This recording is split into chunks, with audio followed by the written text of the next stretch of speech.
হয়ে গেছে তাওয়া।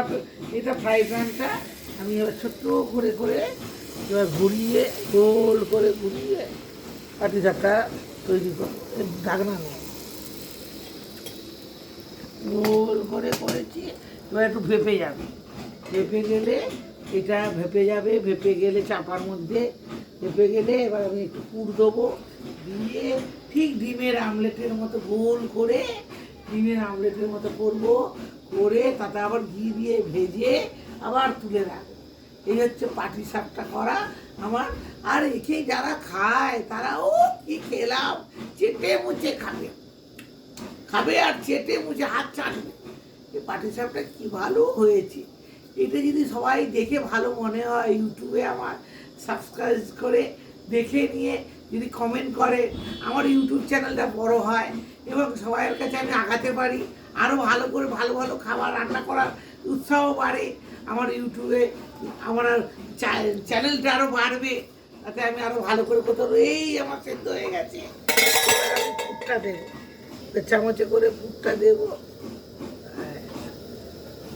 চামচে করে পুরটা দিয়ে পুরটা দেবো, দিয়ে এবার খুন্তি করে আস্তে করে ডিমের মতো হাত করে করে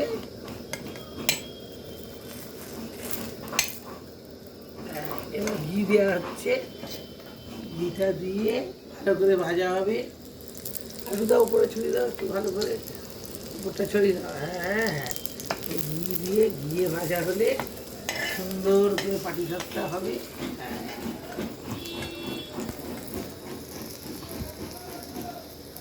সুন্দর করে পাটিসাপটা ভাজা, এই দিক থেকে এদিক আর এদিক থেকে সেদিক লাল করে ভাজলে খেতে ভালো হয়। আর পুড়ে গেল কি সুন্দর। এই ডিমের আমলে, এই দেখি তো এই ডিমের আমলে এই পাটিসাপটা রাখলাম। আবার আমি তেলটা যদি থাকে ফেলে দিলাম, কারণ তেলটা থাকলে গড়াবে না। এই যে এই এই দিয়ে এই গোল করে এইভাবে পাটিসাপটা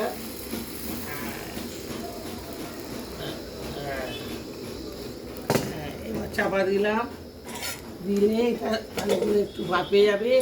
ভেপে গেলে এতে পুরটা দিলে এবার সুন্দর করে একবারে সেই ইয়ের মতো করবো,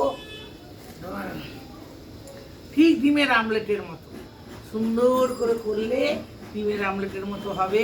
তাকে ঘি দিয়ে ভাজবো, শুধু ঘি।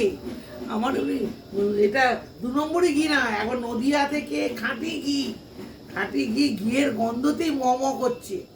এই ঘিয়ের এইসব পাটিসাপটা খাবার করলে একবারে মন ভরে যাবে।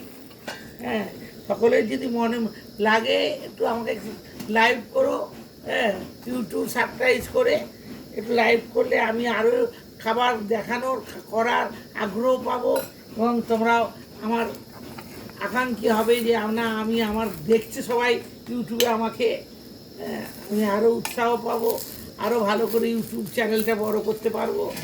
সকলের উৎসাহতে সবাই আমাকে লাইক করো এবং কমেন্ট করো। কমেন্ট করে জানালে আমি খুব আনন্দিত হব যে আমি করে আনন্দ পাচ্ছি আমি ইউটিউবটা সকলের কাছে। এই যে দেখেছো কেমন করে ভাজতে হয়, এরকম উল্টে পাল্টে ভাজলে জিনিসটা সুন্দর হবে। আর দেখি দাও সেখানে নারকেলটা কীভাবে কুড়ছে, এই নারকেল কুড়ে কীভাবে ছাই মারা হচ্ছে। নারকেলটা কুড়ে নিচ্ছে, কুড়ে নিয়ে এটাকে গুড় দিয়ে কাজু কিশমিশ দিয়ে সুন্দর করে মারা হয়, মিলে পুরটা তৈরি করা।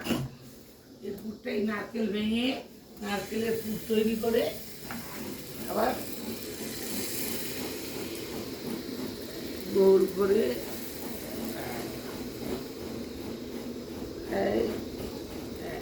বইতে তার কাটে না করে এসব ইউটিউব খুলে কত কি করা যায়, বড়ি করা যায়, কত কি দেখানো যায়। হ্যাঁ, সেটা আগে হলো ইউটিউবে বড়ি টড়িগুলো সব ব্যবস্থা করা যেত, সবই দেখানো যেত, সেসব